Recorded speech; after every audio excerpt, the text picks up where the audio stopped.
Hello class. Welcome back बच्चों। लो पहले बच्चों स्टार्ट करते हैं नया लेक्चर। बेटा इस बुक का पहला चैप्टर आप पढ़ चुके हो। बुक का नाम था एनालिसिस ऑफ फाइनेंशियल स्टेटमेंट। और बुक शुरू करते ही मैंने एक बात बोली थी सबसे पहले। बेटा एनालिसिस तो तब करोगे ना फाइनेंशियल स्टेटमेंट का जब फाइनेंशियल स्टेटमेंट बनानी आती होगी। तो बाबू फाइनली आपको फाइनेंशियल स्टेटमेंट बनानी आती है और अब एनालिसिस करना भी आ जाएगा। ठीक है ना। वैसे बता देता हूँ एनालिसिस के बहुत सारे टूल्स हैं, बहुत सारे टूल्स कि कैसे हम किसी भी बैलेंस शीट को, किसी भी एसपीएल को एनालाइज कर सकते हैं। बेटा आपके कोर्स में जो टूल हैं बहुत सिंपल टूल्स हैं, चार। पहले मेरी तरफ देखेंगे सब। बाबू सेकंड चैप्टर ना थियोरेटिकल है। ये चैप्टर तब होगा जब सारा सिलेबस खत्म हो जाएगा। फर्स्ट चैप्टर हमने कर लिया, सेकंड चैप्टर थियोरेटिकल है, एक लेक्चर का है, पर होगा तब जब सारा सिलेबस हो जाएगा। इसको छोड़ रहा हूँ। थर्ड चैप्टर है कंपैरेटिव स्टेटमेंट, फिर कॉमन साइज, फिर रेशोज, फिर कैश फ्लोज। चारों टॉपिक के सामने ना एक ही बात लिखी होगी, tool of financial analysis hyphen कैल के लिखा होगा comparative statement, common size, ratios और ऐसे ही कैश फ्लो। ये सारे टूल हैं बेटा एनालिसिस के। ठीक है। पर बाबू मैं आपको बात कर देता हूँ, ये जो टूल आप पढ़ रहे हो अभी, क्योंकि ट्वेल्थ का लेवल है मतलब बचकाना लेवल है, तो उतना ही एनालिसिस आपको आएगा। ठीक है ना। मेन एनालिसिस का काम फाइनेंशियल स्टेटमेंट का चार्टर्ड अकाउंटेंट का होता है। तो बाबू आपको सीए फाइनल तक बहुत बड़े बड़े टूल्स पढ़ाए जाते हैं जिसमें आप एनालाइज कर सकते हो बैलेंस शीट को। हमारे पास स्पेशली भी क्लाइंट आते हैं बैलेंस शीट लेकर, कहीं ना कहीं से बनवाई होती है कि सर आप एनालिसिस कर दो, बता दो क्या दिक्कत चल रही है हमारे बिजनेस में। सर बैलेंस शीट देखकर पता लग जाता है कि क्या दिक्कत चल रही है, दिक्कत भी क्या आ रही है। इतने इतने कॉम्प्लेक्स टूल भी पढ़ते हो आप over a period of time. ठीक है जी। मैं बड़े सिंपल टूल के साथ स्टार्ट करूंगा। थर्ड चैप्टर है कंपैरेटिव स्टेटमेंट। तो बाबू आज हम एनालिसिस सीखेंगे फाइनेंशियल स्टेटमेंट का। पहले बहुत सिंपल टूल है, एक दिन का चैप्टर है। अगला चैप्टर जो शुरू करेंगे वो भी एक दिन का है, तो 2 दिन में 2 चैप्टर खत्म हो जाएंगे। ठीक है जी। लिखना शुरू करो आप मेरे साथ साथ। चैप्टर नंबर 3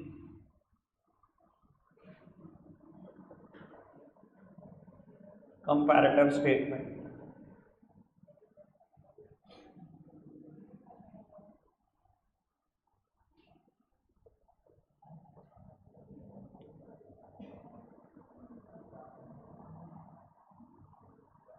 कंसेप्ट नंबर कौन सा है? 55 होगा।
लो जी फटाफट से लिखो, फटाफट से लिखो।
प्रभु लिखते चलो फटाफट से, बोलो नहीं।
तो जी फटाफट से लिख दो।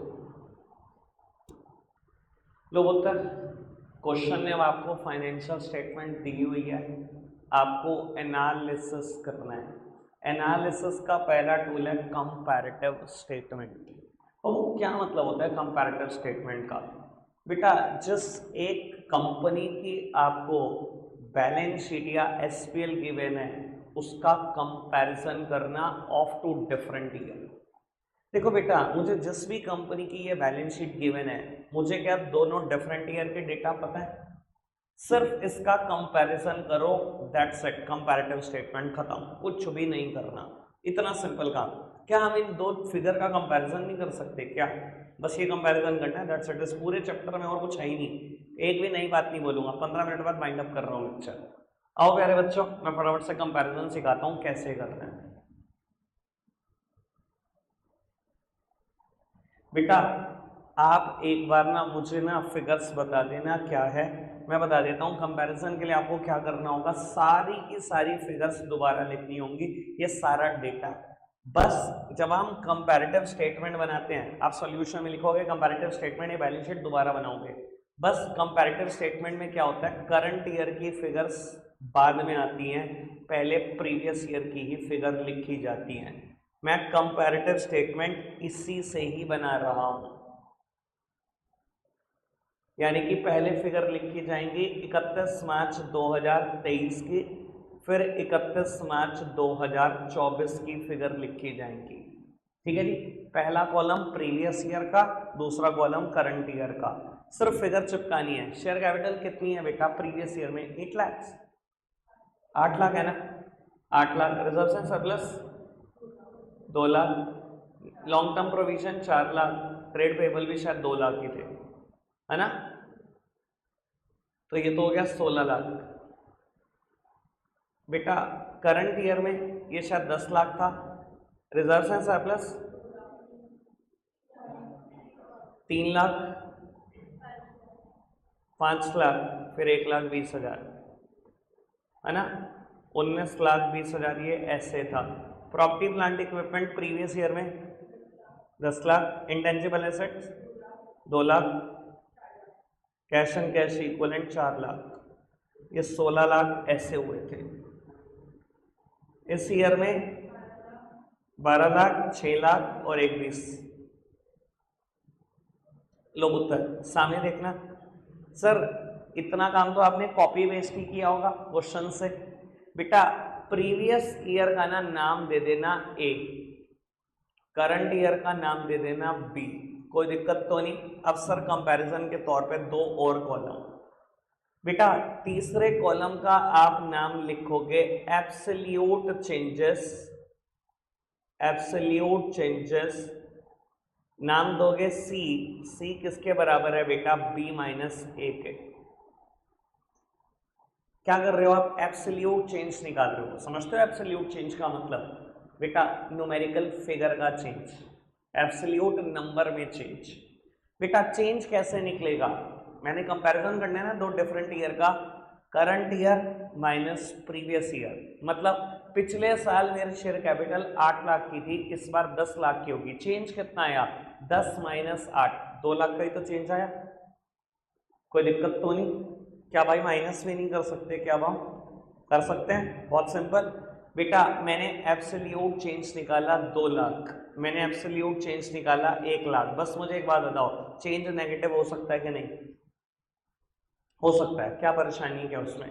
बाबू करते जाओ माइनस। देखो अब 120 माइनस 2 लाख माइनस का 80,000। कभी भी इस पूरी बुक के लिए बात बता रहा हूं, माइनस फिगर लिखी नहीं जाएगी, माइनस को आप ब्रैकेट से डिनोट करोगे। कोई दिक्कत तो नहीं? All clear? बेटा टोटल करना जरा।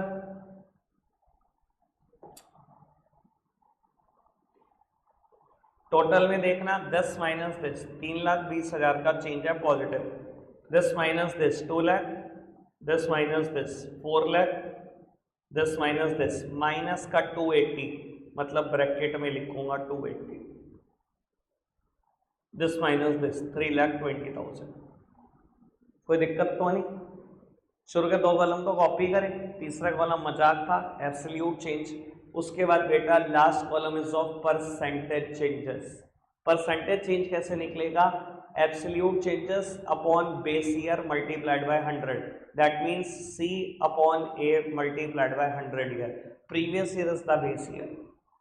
ठीक है जी। सर ये रे change 10 divided by 10 multiplied by 100 50%, 10 divided by 10 multiplied by 100 50%, 10 divided by 10, 10 divided by 10 minus का 40%, minus 80,000 upon 2 lakh multiplied by 100, 10 divided by 10 multiplied by 100 20%। अच्छा एक बात बताओ, चेंज नेगेटिव आ सकता है कि नहीं? परसेंटेज में आ सकता है। चेंज 100% से ज्यादा आ सकता है कि नहीं? कहीं मना कर रहे हैं, क्यों नहीं आ सकता भाई? ये देखो 4 लाख का चेंज हुआ, 2 लाख बेस ईयर में फिगर थी, लो 200% का चेंज है। रोक के बताओ कैसे रोक लोगे तुम? क्यों नहीं हो सकता 100% से ज्यादा? वजह बताओ, एक वजह बताओ। मेरे रिजर्व्स 2 लाख के थे, अगले साल 6 लाख नहीं हो सकते? क्या दिक्कत है उसमें? क्या आपत्ति है आपको? चेंज नहीं हो सकता 100% का? हो सकता है भाई, बिल्कुल आराम से हो सकता है, कोई परेशानी नहीं है। This divided by this multiplied by 100%, this divided by this minus का 70% और ये है 20%। खत्म। Comparative statement is a joke, इससे बड़ा कोई जोक ही नहीं है पूरे की पूरी किताब में, 3 किताब में। अब समझे हम आपने क्या किया? प्रीवियस ईयर की फिगर पहले लिखी, फिर करंट ईयर की, एब्सोल्यूट चेंजेस निकाल दिए। एब्सोल्यूट चेंजेस कैसे निकलते हैं? Current year minus previous year. बाबू परसेंटेज चेंज कैसे निकलेंगे? जो एब्सोल्यूट चेंजेस निकाले divided by the base year multiplied by 100। यानी कि इस पूरे चैप्टर में सबसे इंपॉर्टेंट चीज क्या है? आपको परसेंटेज निकालनी आनी चाहिए, यानी कि आप 7वीं पास होने चाहिए। वो हो नहीं, मान्य करी, वो तो है ही नहीं हो, वो तो पता ही है मुझे। बाबू 1 मिनट के लिए अब ये स्टेटमेंट पढ़ना। क्या हो गया भाई तेरे को? पढ़ना। अब शायद सारी बात क्लियर हो जाएगी। इधर देखना मैंने लिखा कंपैरेटिव स्टेटमेंट में क्या करेंगे हम, कंपैरेटिव स्टडी करेंगे किसकी, individual element of balance sheet and SPL of a company of different year. बेटा हर इंडिविजुअल एलिमेंट की हम स्टडी करेंगे। क्या मैंने अलग अलग इंडिविजुअल एलिमेंट की स्टडी करी कि किसमें कितना चेंज हुआ, हर इंडिविजुअल एलिमेंट की तो स्टडी करी, एक ही कंपनी का ऑफ डिफरेंट ईयर, एक ही कंपनी है उसके अलग अलग ईयर का तो कंपैरिजन है। सबसे सिंपल टूल है ये एनालिसिस का, जिससे पता लगता है शेयर कैपिटल में इतने परसेंट चेंज हो गया, रिजर्व्स एंड सरप्लस में इतने, नॉन करंट लायबिलिटी इतने परसेंट से बढ़ गई, करंट लायबिलिटी इतने परसेंट से कम हो गई, और ब्ला ब्ला ब्ला ब्ला ब्ला। सबसे सिंपल टूल है ये, क्लियर बात। एक क्वेश्चन एसपीएल पे कर दूं तो मेरी जान छूट जाए। आओ जी दिखा देता हूं आपको बुक के कुछ क्वेश्चन कि कितने मुश्किल मुश्किल है। बहुत डर लगा मुझे क्वेश्चन देखते टाइम। आओ जी आप भी देख ही लो, डर लो आप भी थोड़ा सा। बुक में 15 क्वेश्चन है, मतलब मुझे थोड़ा तरस आता है, एक दिन में 15 करोगे कैसे, बस दिक्कत ये है, बाकी कोई दिक्कत नहीं। कल नया चैप्टर वो भी खत्म, उसमें भी 15।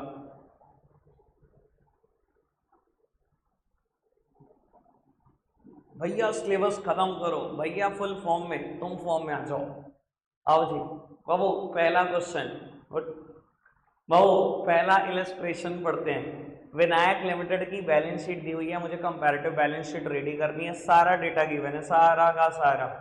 यार करना क्या है, प्रीवियस ईयर की फिगर को पहले लिखना है, करंट ईयर को बाद में पहुंचाना है। Absolute changes then percentage changes, percentage निकालनी है, दैट्स इट। ये वही क्वेश्चन है बेटा जैसा मैंने क्वेश्चन कर दिया। बाबू अब देखो क्वेश्चन में थोड़ी सी ओछी हरकत करने की कोशिश, तभी कहता था बेटा पहले बैलेंस शीट रख लो। मैं ऐसे ही नहीं कहता था, तुम्हें लगता था यार क्यों पीछे बड़े हुए एक चैप्टर के, क्यों 10 लेक्चर लगा दिए, इस दिन के लिए लगाई बेटा। बाबू अब कहीं रिजर्व्स एंड सरप्लस पड़ा हुआ है, कहीं ट्रेड पेबल, कहीं प्रॉपर्टी प्लांट इक्विपमेंट, कहीं बेटा लॉन्ग टर्म बोरोइंग। अब सर ऐसे क्वेश्चन में क्या होगा, बैलेंस शीट भी आपको खुद फॉर्म करनी है, उसी में ही कंपैरेटिव स्टेटमेंट बनानी है।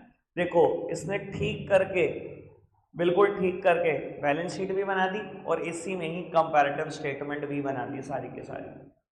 कर पाओगे? अब तो फॉर्मेट सीक्वेंस सब कुछ पता है, ऑलमोस्ट आपका कॉन्फिडेंस भी मुझे लगता है ऑन पीक होना चाहिए। अब जितने बच्चों ने मुझे सुना है मुझे पता है उनका कॉन्फिडेंस कहाँ पर है इस टाइम, वो कुछ समझेंगे नहीं इस चैप्टर को। ठीक है जी, तो बाबू बैलेंस शीट पे क्वेश्चन, अब देखो फिर एक आसान क्वेश्चन आ गया, फिर एक बच्चों वाला क्वेश्चन, सब कुछ गिवन है, आपको कंपैरेटिव स्टेटमेंट बनवाता रहेगा। अरे कर लेंगे, कुछ है नहीं इसके अंदर। एसपीएल पे जाते हैं सीधा का सीधा, मतलब एसपीएल के क्वेश्चन तो बहुत बड़े हैं, डरना तो लाजमी है आपका। इतना बड़ा क्वेश्चन, 4 बातें हैं, कंपैरिजन नहीं कर सकते क्या, एब्सोल्यूट चेंजेस और परसेंटेज चेंजेस नहीं निकाल सकते क्या? करने का तरीका सेम है। मैं एसपीएल का एक थोड़ा सा लेंथ का क्वेश्चन ढूंढ लूँ और वो कर दूँ और खत्म करता हूँ इसको। ये लो 3 ही बातें,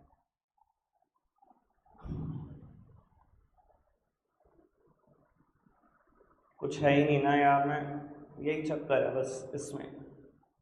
बाबू ये क्वेश्चन कर देते हैं, चलो ये क्वेश्चन कर देते हैं। कहता है following is the statement of profit and loss of Sun India Limited for the year ended 31 March 25, और आपको डेटा गिवन है बेटा, revenue from operation, other income, employ benefit expenses, other expenses और टैक्स रेट। आओ प्यारे बच्चों फटाफट से यही क्वेश्चन कर देते हैं। बेटा आप सब सामने देखेंगे, बस ये देखेंगे कि मैं कर कैसे रहा हूं। एग्जाम्पल नंबर 7 है बेटा ये बुक का,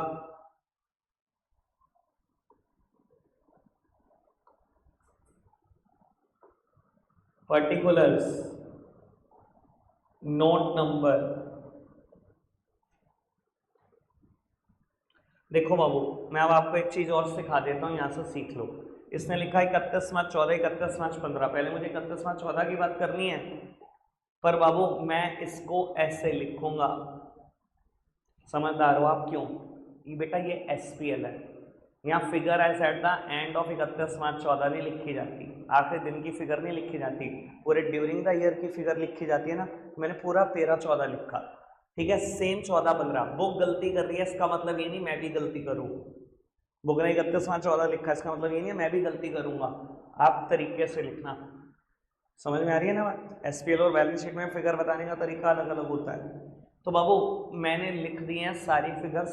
अब बाबू सबसे पहले मुझे गिवन है revenue from operation, revenue from operations. फिर बेटा मुझे गिवन है अदर इनकम। अदर इनकम मैं भी लिखता हूं इनकी फिगर, 2 कॉलम और ऐड करूंगा, एब्सोल्यूट चेंज और परसेंटेज चेंज।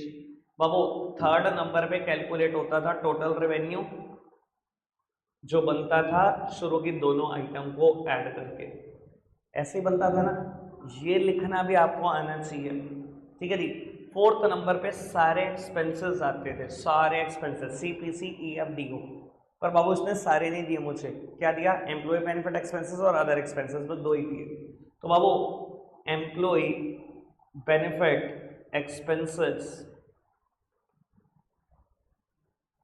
और अदर एक्सपेंसेस बस 2 ही पता है मेरे को, ठीक है बेटा, कोई दिक्कत तो नहीं।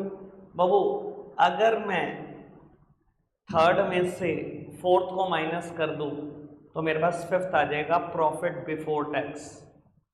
Profit before tax, profit before tax कैसे आएगा? Third minus 4। इस टोटल रेवेन्यू में से मैं अगर दोनों खर्चों को माइनस कर दूं तो प्रॉफिट बिफोर टैक्स आ जाएगा। सिक्स्थ नंबर पे मैं लिखता था टैक्सेस, सेवेंथ नंबर पे profit after taxes, profit after taxes. और ये कैसे आता था बेटा? Fifth minus sixth. बेटा ये लिखना आना चाहिए आपको बस, ठीक है ना, समझ में आती है बात? अब लिख दो फिगर फटाफट से, फिगर्स भी लिख देता हूं, 2 कॉलम और भी ऐड कर देता हूं।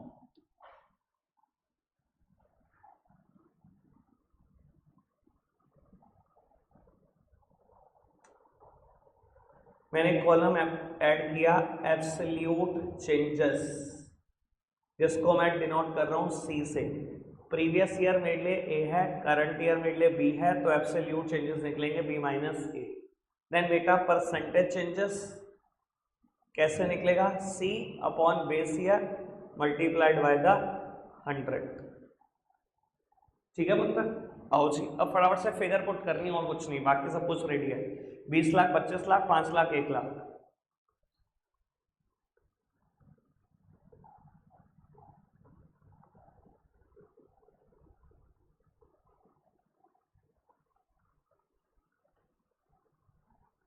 कोई दिक्कत तो नहीं? बाबू absolute changes current year minus previous year, percentage निकालना, this upon this multiplied by 100%। बाबू current year minus previous year, minus का 4 lakh, minus 4 lakh upon 5 lakh multiplied by 100, minus का 80%। This minus this 1 lakh, 1 lakh upon 25 lakh multiplied by 100%, अच्छा 4% आएगा।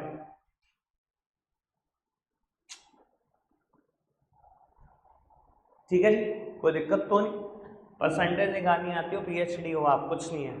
बाबू प्रीवियस ईयर में लिखा हुआ है एम्प्लॉय बेनिफिट के खर्चे कितने हैं? 50% ऑफ टोटल इनकम, और करंट ईयर में लिखा हुआ है 60% ऑफ टोटल इनकम। आओ प्यारे बच्चों, बाबू 50% of total income, total income मतलब कुछ और नहीं, टोटल रेवेन्यू, इसका 25%, सॉरी 50%, और बेटा करंट ईयर में लिखा हुआ था इसका 60%, 13 लाख और लिख दिया। अदर एक्सपेंसेस देखिए बाबू, प्रीवियस ईयर में लिखा हुआ है 20% ऑफ एम्प्लॉय बेनिफिट, और इसमें लिखा हुआ है 10% ऑफ एम्प्लॉय बेनिफिट। बाबू इसका 20%, इसका 10%, कोई दिक्कत तो नहीं? समझ में आ रही है सारी बात? बाबू 10 माइनस 10, 3,10,000, 10 माइनस 10, माइनस का 94,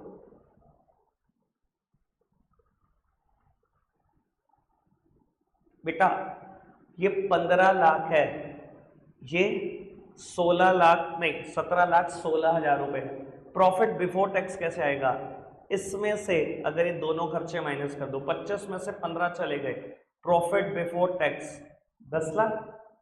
बाबू 26 लाख में से 17,16,000 चले गए, 8,84,000। बेटा दिस माइनस दिस, माइनस का 1,16,000, कोई दिक्कत तो नहीं।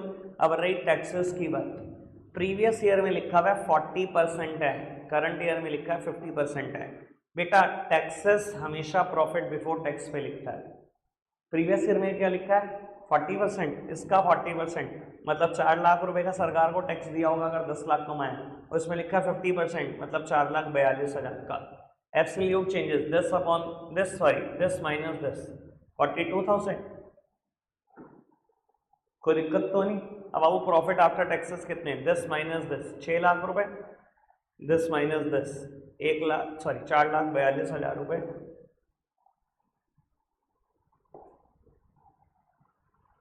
This minus this 1,58,000 negative. Percentage changes निकाल लेना, this upon this multiply by this upon this, this upon this, this upon this, this upon this, खत्म। फॉर्मेट पता होना चाहिए, दैट्स इट यार, करना तो वही है, एक फिगर माइनस करके निकालनी है, एक परसेंटेज में निकालनी है, खत्म, पूरे चैप्टर में कुछ नहीं। मैंने आपका बर्डन सिर्फ रिड्यूस करा है एक क्वेश्चन से, इलस्ट्रेशन 7 से। आप एक काम करना, सारे तो नहीं कर पाओगे, इलस्ट्रेशन नंबर 8 तक कर लो, सिर्फ इलस्ट्रेशन कोई क्वेश्चन नहीं करना।